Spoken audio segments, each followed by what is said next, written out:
free market and competitive open bidding process is going to result in savings to taxpayers.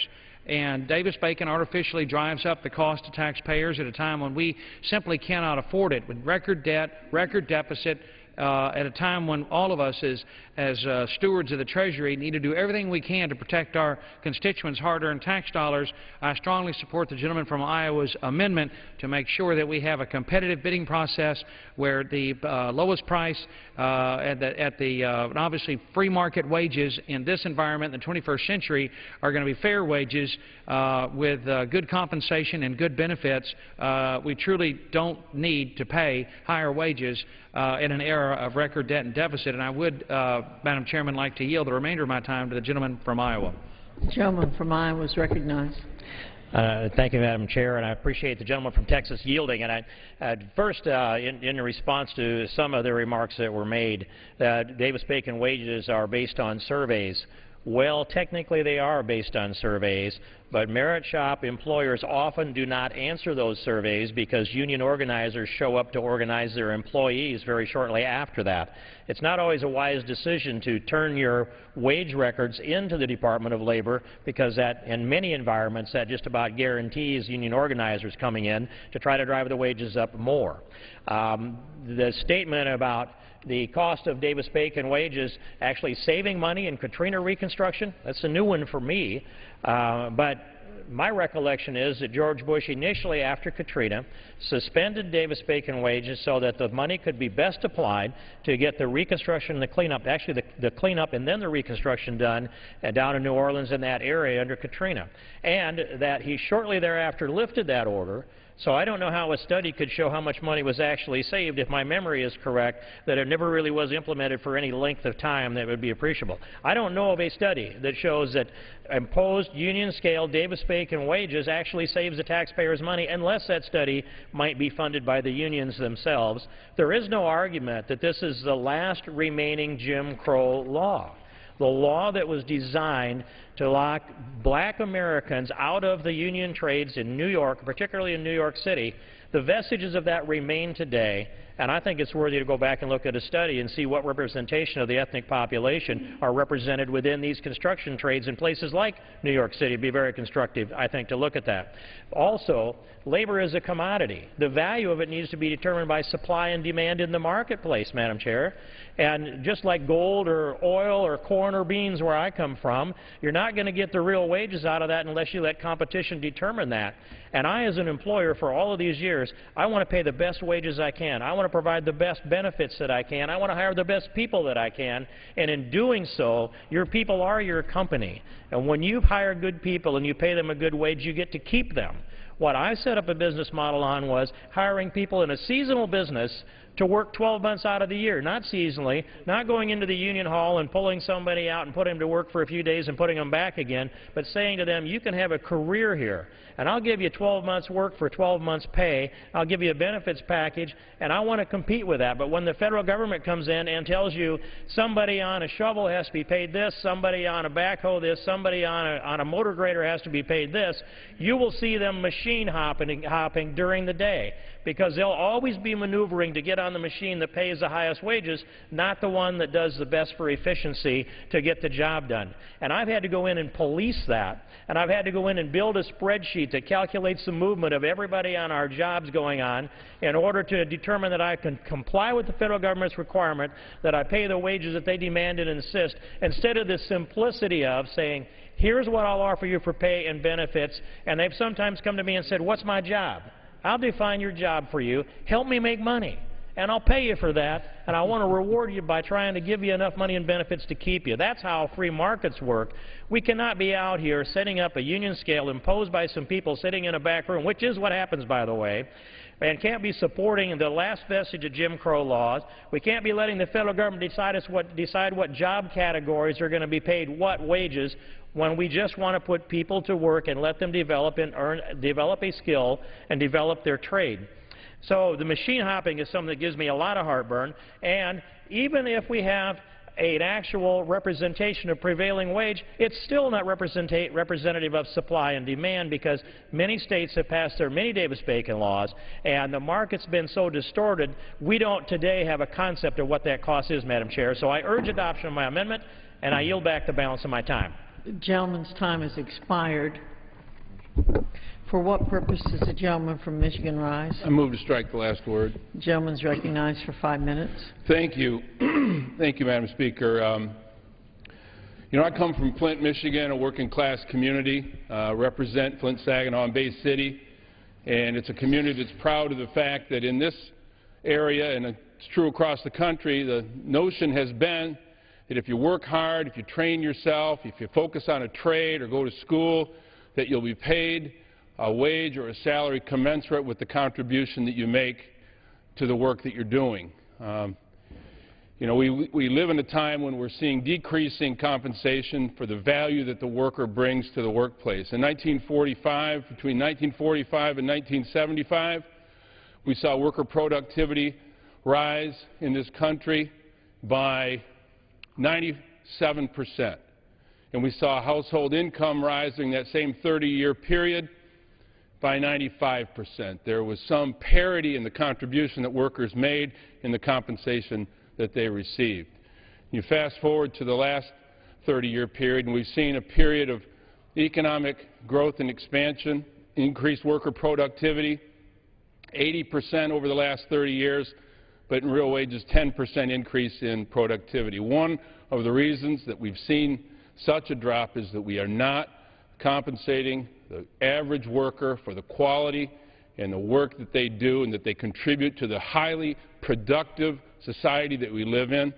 This is yet another attempt to continue the race to the bottom, where we continue to see real wages go down and productivity continue to rise. I have done a tremendous amount of work in local development, and I have, as a public and private citizen, been involved in lots and lots of construction projects involving hundreds of millions of dollars. And I will tell you one thing, there's absolutely nothing sacrificed by making sure that the people who do this important work are paid a wage that is fair and that fits the marketplace. It is not only good for those families that benefit from a decent and fair wage, but it supports those local employers and those small businesses that we all talk about every day that we're trying to support. Where does the revenue, where does the money come from into communities that support those folks? It comes from the fact that the workers have a decent living wage that allows them to pay their bills, set a little money aside for their families, and contribute to a local economy. Fair wages contribute, Davis-Bacon wages contribute to the ability for workers to be trained as well. This is the wrong direction for this country. This is certainly the wrong direction in this particular budget, connected to the work that our nation does, when what we fought for in this country was a society that rewards people for the quality and the quantity of their work, their hard work, and their training that they put to work in doing these tough construction jobs particularly. And we ought not ever, as a nation, when we're already seeing private sector wages go down, we ought not, as a nation, participate in this race to the bottom. Thank you, and I yield back. The gentleman from Michigan yields back. The question is on the amendment offered by the gentleman from Iowa. Those in favor say aye. Aye. Those opposed say no. In the opinion of the chair, the ayes have it. The amendment is agreed to. Like to ask for recorded vote. The gentleman, pursuant to Clause 6 of Rule 18, further proceedings on the amendment offered by the gentleman from Iowa will be postponed.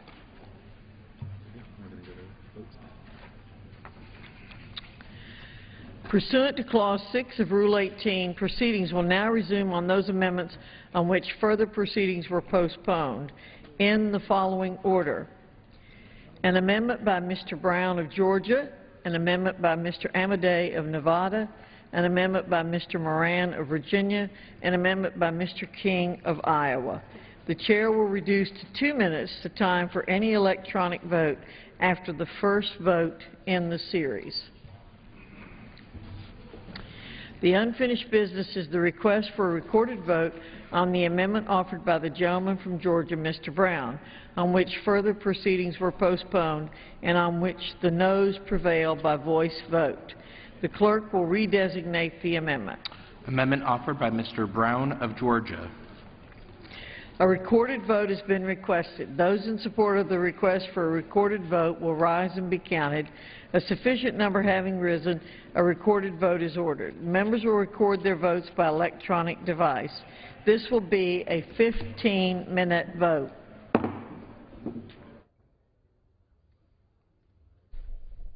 The House has spent the afternoon debating fiscal year 2014 spending, their first 2014 spending measure, the $73 billion military construction Veterans Affairs bill. A series of 4 amendment votes here. We expect a Democratic motion to recommit and final passage coming up. The Associated Press writes about the whole process of appropriations and debate in the House that the Republican strategy is to early on advance popular bipartisan bills like the Veterans Measure and a Homeland Security bill to be debated Wednesday, and then bring bills up making deep cuts later in the summer, if at all. That's from the Associated Press, and more about the 2014 spending process in the House from a Capitol Hill reporter.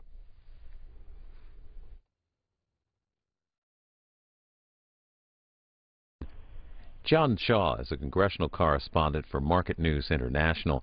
House lawmakers are back on Capitol Hill to start work on the annual spending bills that fund the federal government. Which ones are coming up, and what can you tell us about them?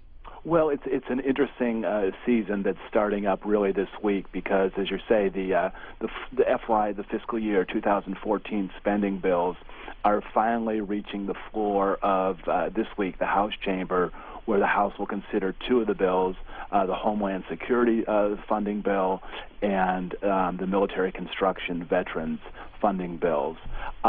It's interesting because the appropriations process is off to a bit of a slow start, in part because the House and Senate still disagree very fundamentally on where they're heading.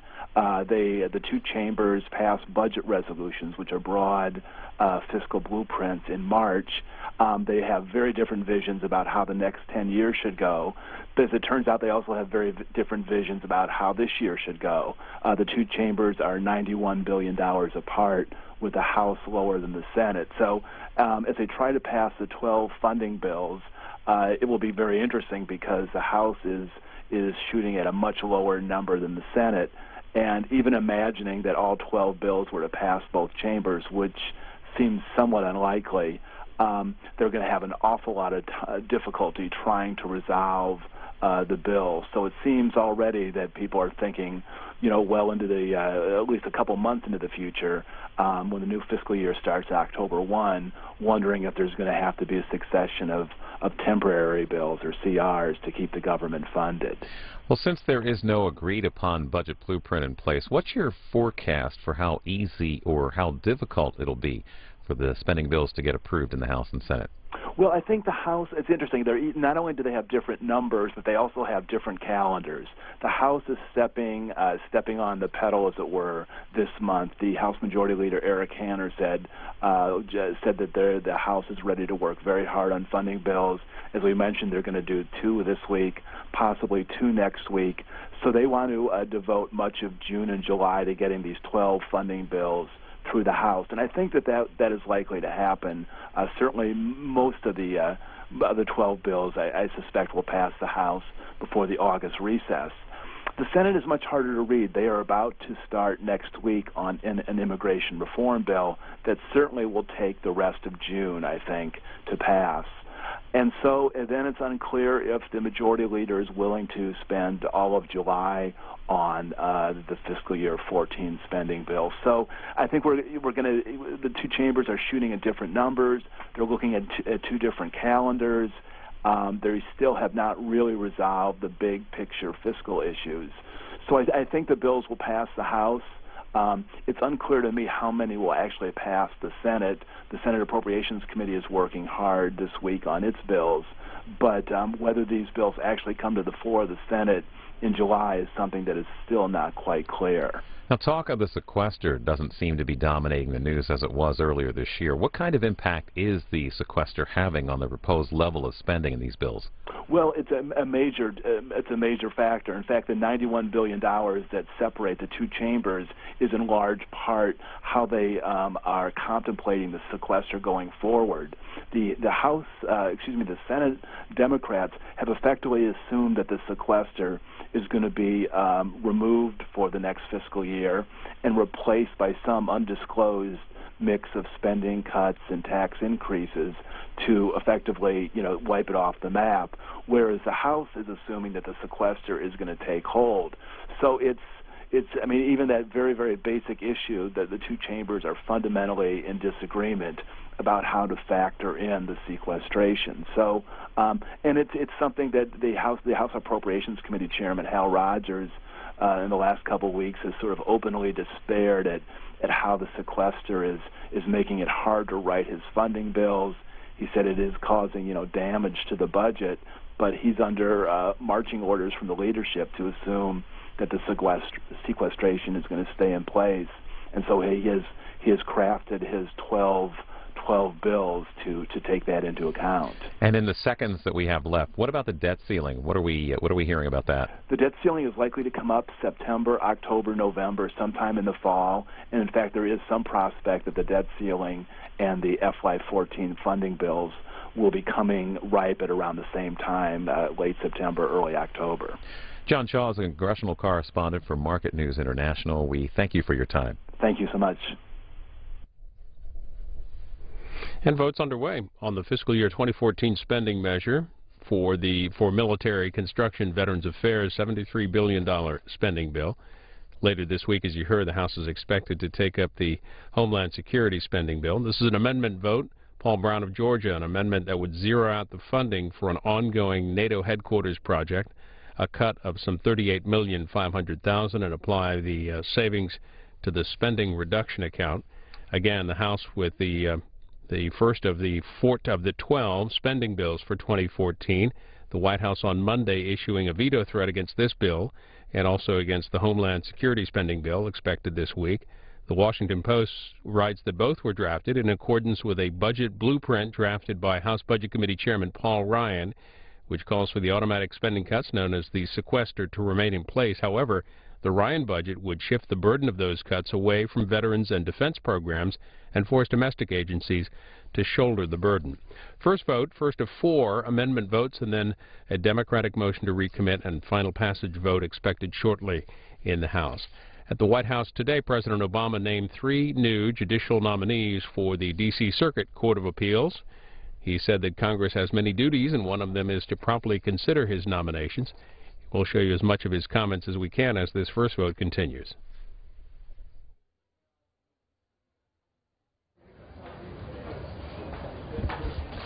Ladies and gentlemen, the President of the United States, accompanied by Patricia Millett, Nina Pillard, and Judge Robert Wilkins. Good morning, everybody. Please have a seat.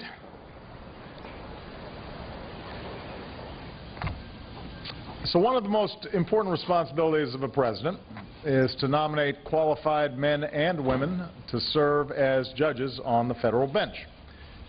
And Congress has a responsibility as well. The Senate is tasked with providing advice and consent. They can approve a president's nominee, or they can reject a president's nominee. But they have a constitutional duty to promptly consider judicial nominees for confirmation. Now, throughout my first term as president, the Senate too often failed to do that.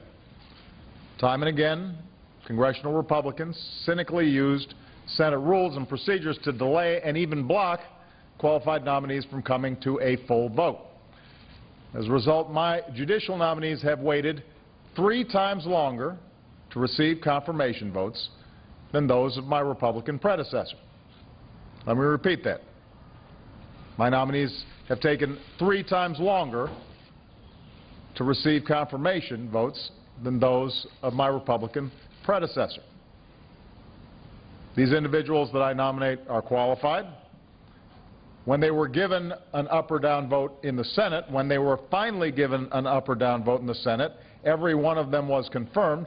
So this is not about principled opposition. This is about political obstruction. I recognize that neither party has a perfect track record here. Democrats weren't completely blameless when I was in the Senate. But what's happening now is unprecedented. For the good of the American people, it has to stop. Too much of the people's business is at stake. Our legal framework depends on timely confirmations of judicial nominees. And nowhere is this more apparent than with the D.C. Circuit Court of Appeals. The D.C. Circuit is known as the second highest court in the country, and there's a good reason for that.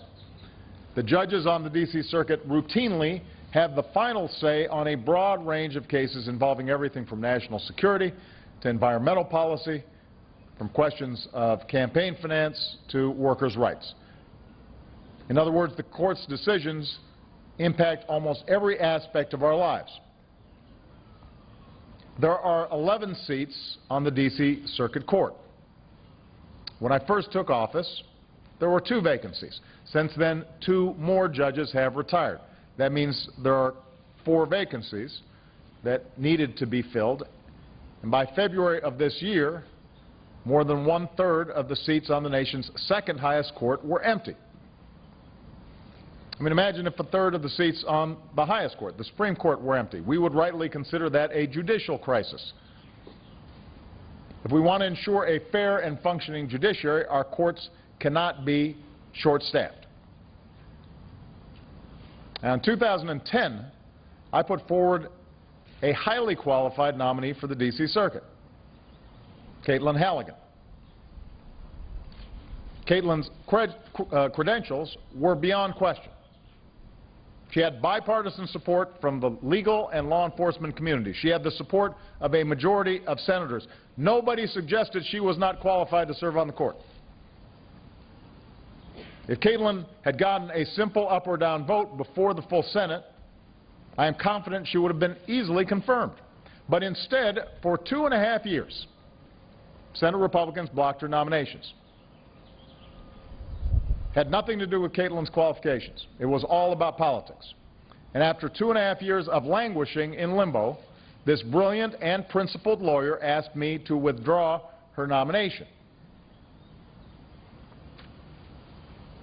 Now, the good news is, last year I put forward another highly qualified nominee, Sri Nivasan.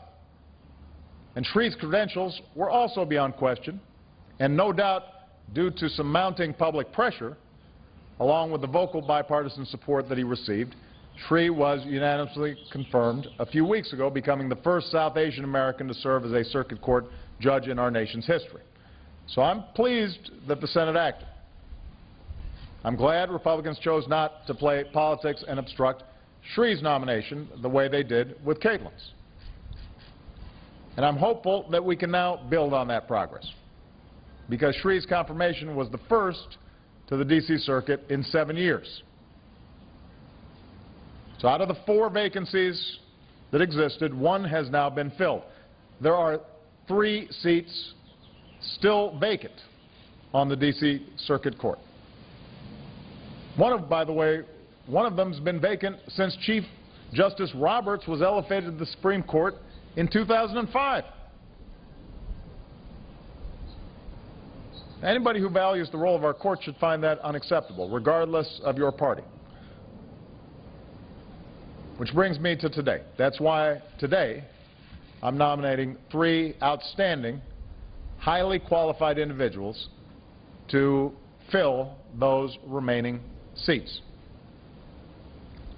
Now, Patricia Millett is one of our nation's finest appellate attorneys, and until recently held the record for the most Supreme Court arguments by a female lawyer.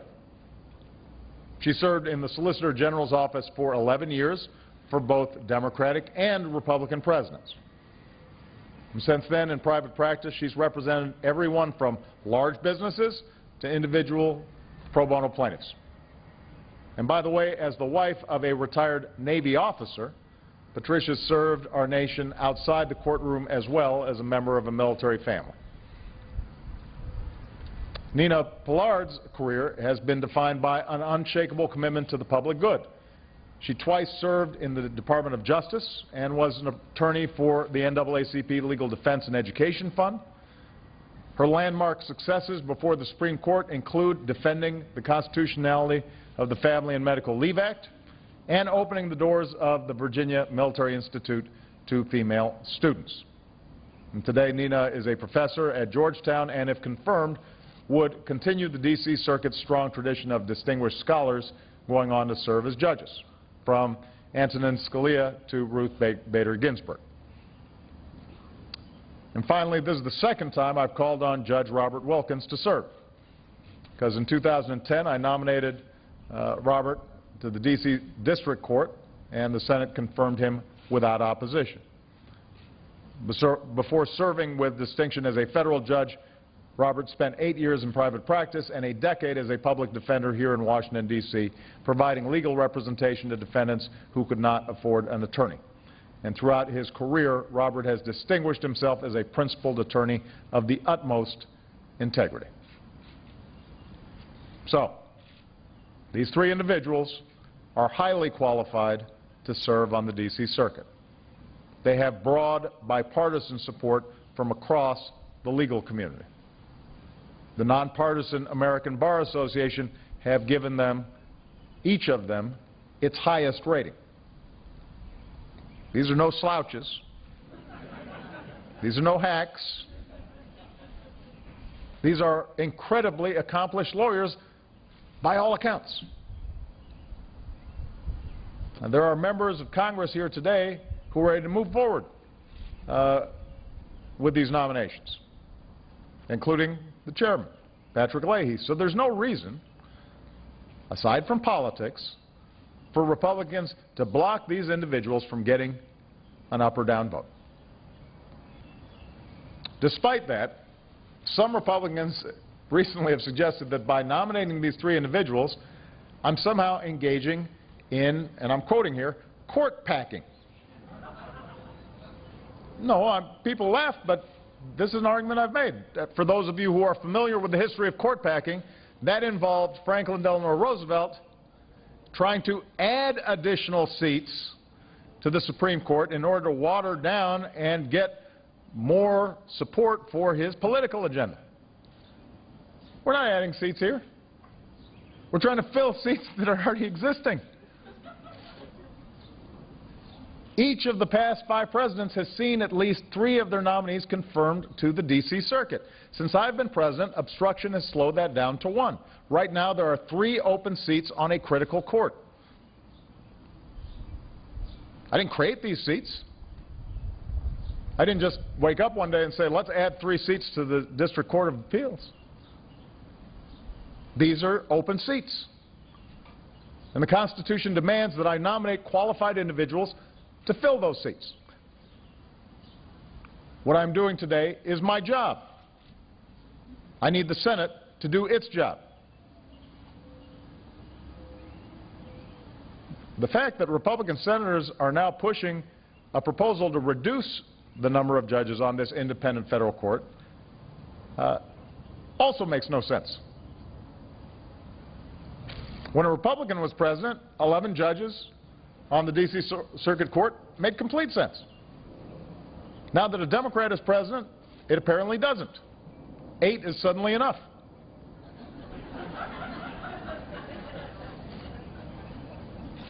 People are laughing because it's obviously a blatant political move.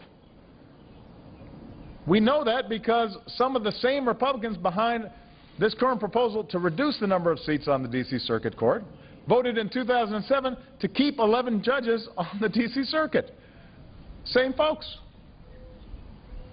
They say the workload has decreased since then, but in April, the Judicial Conference of the United States, which, by the way, is led by Chief Justice John Roberts and includes judges from various levels of the federal court system, told the Senate that the current workload before the D.C. Circuit requires 11 judges. So they should know. That was just 2 months ago. Chief Justice John Roberts, the Chief Justice of the highest court of the land and former member of the D.C. Circuit Court, says they need 11 judges. So it's important we don't play games here, and it's important that we cut through the verbiage. An essential part of our democracy is the separation of powers. The executive, the legislative, and the judiciary each have a role to play. And when it comes to judicial nominees, my responsibility is to put forward qualified individuals.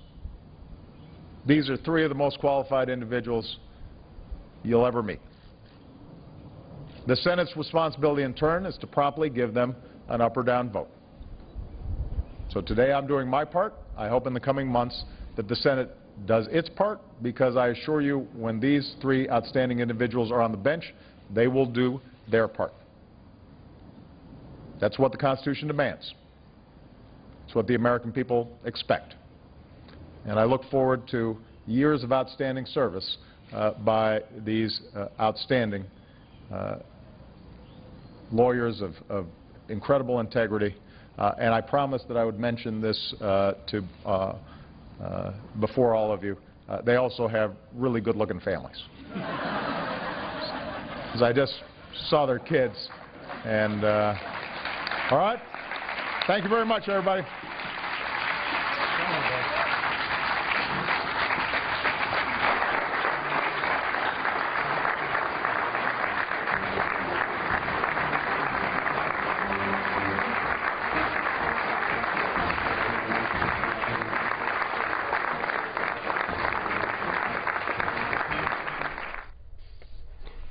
President Obama from earlier today, back live on the House floor, the first of 4 amendment votes to the 2014 fiscal year 2014 spending bill for military construction and Veterans Affairs. This is an amendment proposed by Paul Brown of Georgia, which would zero out funding for an ongoing NATO headquarters project, a cut of some $38,500,000, and apply that savings to the spending reduction account. There are 3 more amendment votes after this, and we also expect a Democratic motion to recommit.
On this vote, the yeas are 148, the nays are 269. The vote...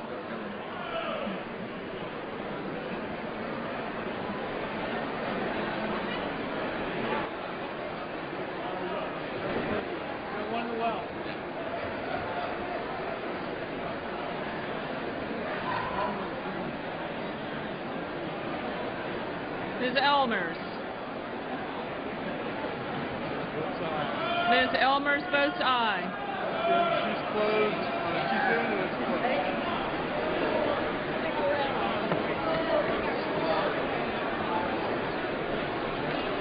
Mr. Woods.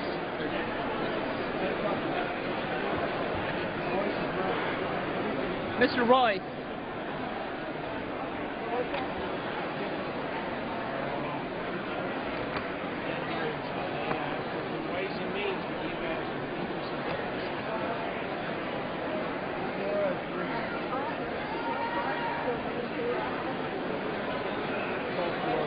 Mr. Flores. Mr. Flores votes aye. Mr. Royce. Mr. Royce votes aye.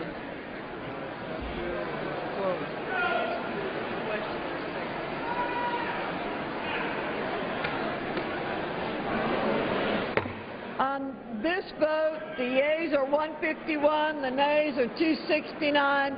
The amendment is not adopted. The unfinished business is the request for a recorded vote on the amendment offered by the gentleman from Nevada, Mr. Amadei, on which further proceedings were postponed and on which the noes prevail by voice vote. The clerk will redesignate the amendment. Amendment offered by Mr. Amadei of Nevada. A recorded vote has been requested. Those in support of the request for a recorded vote will rise and be counted. A sufficient number having risen, a recorded vote is ordered. Members will record their votes by electronic device. This will be a 2-minute vote.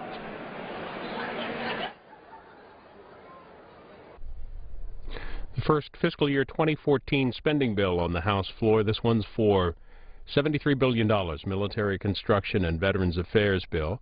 4 amendments. This is the second of 4 amendment votes. Mark Amadei of Nevada, Republican, has an amendment that would take overtime funding from 41 VA regional offices and concentrate it in the 15 offices with the worst backlog. 2-minute vote, and 2 more amendment votes will follow this.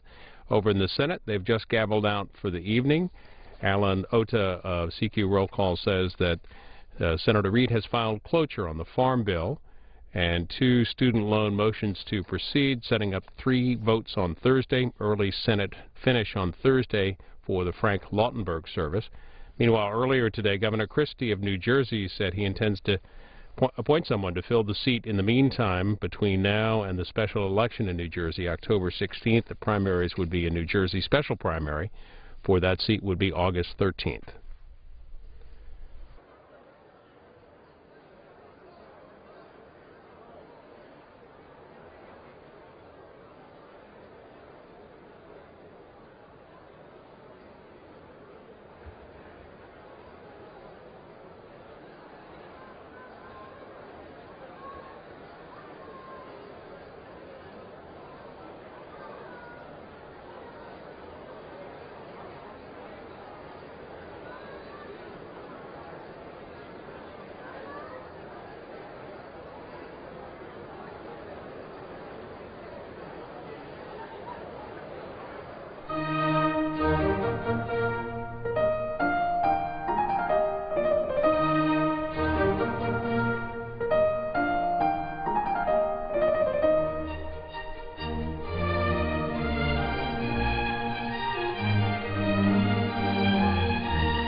this vote, the yeas are 248, the nays are 172. The amendment is adopted.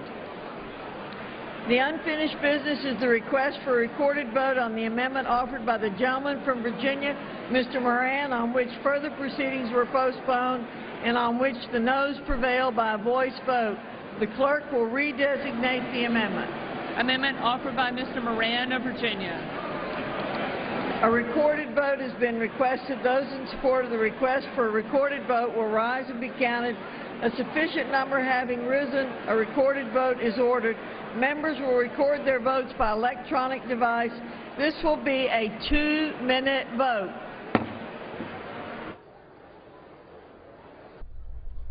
Jim Moran of Virginia, his amendment to the 2014 Military Construction Veterans Affairs Bill would strike language prohibiting the use of funds to construct, renovate, or expand any facility in the United States to house any individual detained at U.S. Naval Station Guantanamo Bay, Cuba, for the purposes of detention or imprisonment. One more amendment vote will follow. The issue of Guantanamo likely to come out tomorrow, too, in the markup session for the Defense Authorization Bill.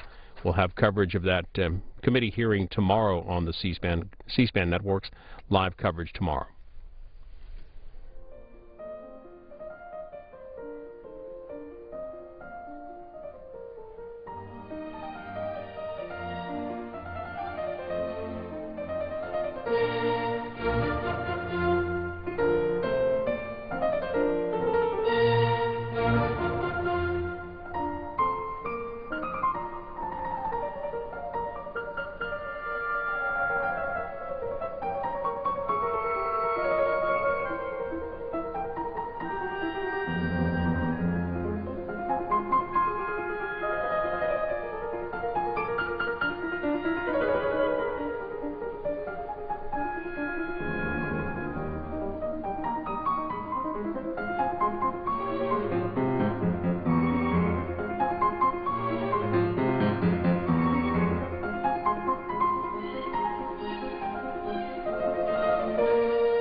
The yeas are 170, the nays are 254. The amendment is not agreed to.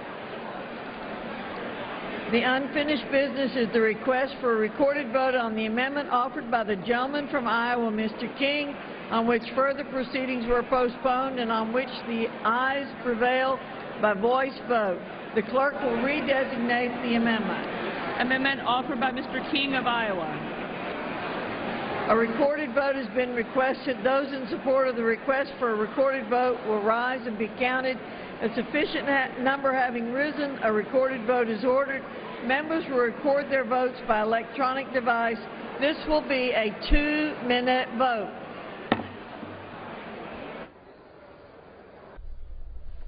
And it's the last amendment vote for the fiscal year 2014 Military Construction Veterans Affairs Bill. Steve King of Iowa, his amendment would prohibit use of funds in the bill to implement, administer, or enforce the Davis-Bacon Act, which requires federal contractors to pay locally prevailing wages. Up next, we expect debate on a Democratic motion to recommit, vote on that, and final passage vote ahead as well.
On this vote, the yeas are...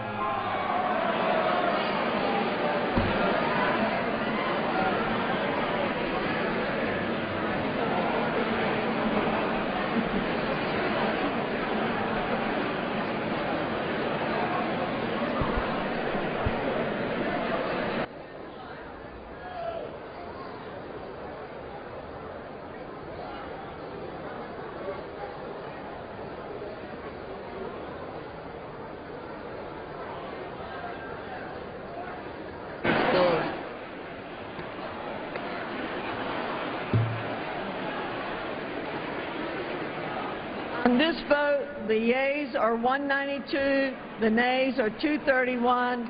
The amendment is not adopted. The clerk will read. Page 63, line 7. This act may be cited as the Military Construction and Veterans Affairs and Related Agencies Appropriations Act of 2014.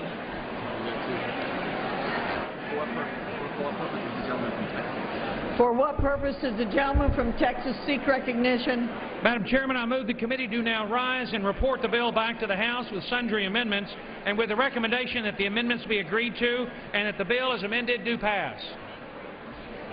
The question is on the motion that the committee rise. All those in favor say aye. All those opposed say no. The ayes have it. The motion is adopted. Accordingly, the committee rises.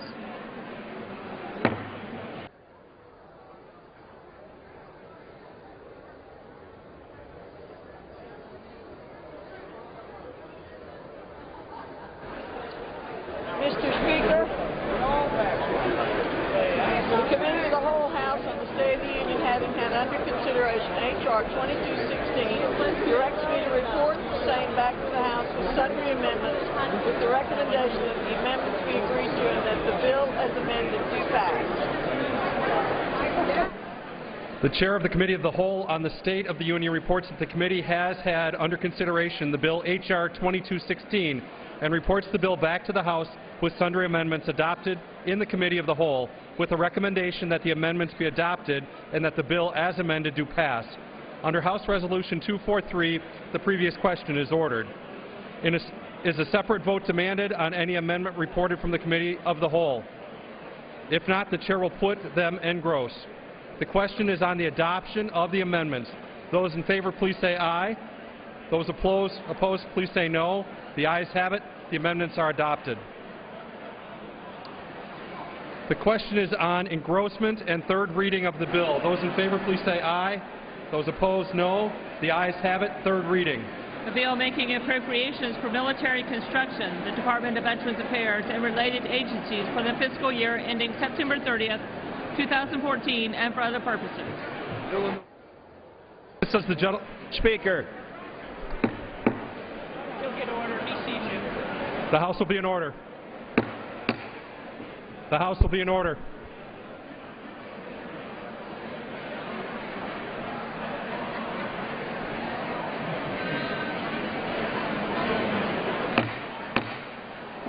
The House will be in order.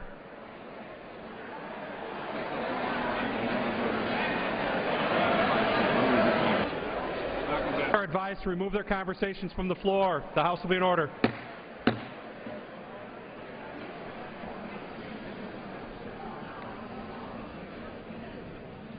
For what purpose does the gentleman from Illinois rise? Mr. Speaker, I have a motion to recommit at the desk. Is the gentleman opposed to the bill? I am opposed in its present form. The gentleman qualifies. The clerk will report the motion. Mr. Inyard of Illinois moves to recommit the bill H.R. 2216 to the Committee on Appropriations with instructions to report the same back to the House forthwith with the following amendments. Page 22, line 10, after the dollar amount, insert increase by $9,200,000. Page 33, line 5, after the dollar amount, insert increase by $9,200,000.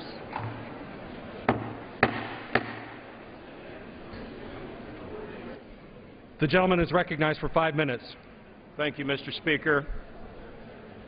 I rise today in support of this amendment to H.R. 2216 to increase. Gentleman is correct. The House is not in order. The House will be in order. Gentleman is recognized.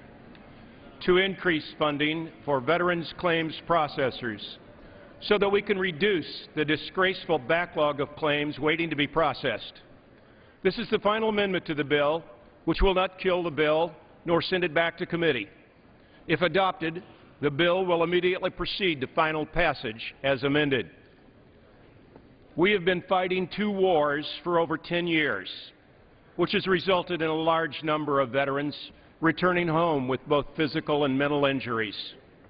In addition, veterans who served in Vietnam and the Gulf War are getting older, and many are discovering health issues that are related to their service. The result is that currently there are over Gentleman is correct. Gentleman will suspend. The House will be in order. The gentleman is recognized. The result is that over 900,000 veterans' disability claims are waiting to be processed. And the average wait for that backlog is now 9 months. We're talking about American heroes like Michael Boren of Energy, Illinois. Michael is a veteran in my district who was in danger of losing his home because the VA took 19 months to track down his paperwork and process his claim. Veterans like Michael are in your district, and you've heard their stories just as I have. Too many veterans are threatened with home foreclosure, having their cars repossessed, having their credit cards cut off, all because of the VA backlog. It's shameful.